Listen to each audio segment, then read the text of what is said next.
Bonjour, aujourd'hui je vais vous expliquer comment préparer l'exposé que vous devez réaliser. Tout d'abord, pour préparer un bon exposé, il faut prendre son temps. D'accord? C'est absolument indispensable. Pourquoi? Parce qu'il faut effectuer des recherches pour se documenter, il faut analyser le contenu, il faut résumer, il faut préparer le support visuel pour étayer le sujet, il faut construire un exposé structuré, préparer des cartes aide-mémoire et surtout pratiquer, pratiquer et pratiquer. Que faut-il faire pour analyser un dessin de presse? D'abord, présenter l'auteur et son contexte, puis décrire l'image et les circonstances, et finalement, interpréter et critiquer. Comment commencer? Vous devez introduire le sujet, et pour cela, vous pouvez utiliser « Au cours de cet exposé, j'analyserai, j'examinerai, je décrirai », c'est-à-dire des verbes au futur. Que faut-il faire ensuite? Tout d'abord, présenter l'auteur et son contexte.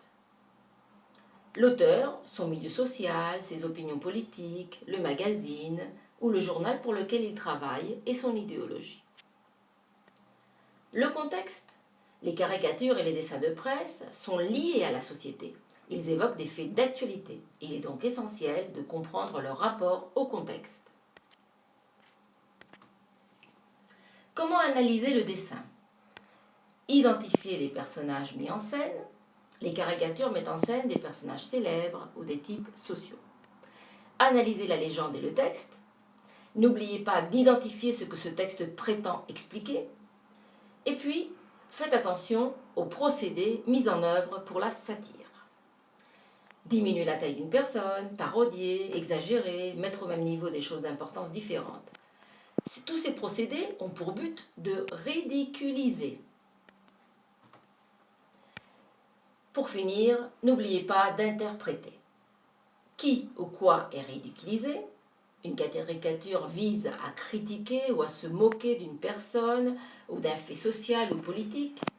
Identifiez ce que la caricature essaie de dénoncer et puis n'oubliez pas d'essayer de savoir quelle est l'opinion que peuvent avoir les destinataires de ces images. Pour tout cela, vous pouvez utiliser le vocabulaire suivant.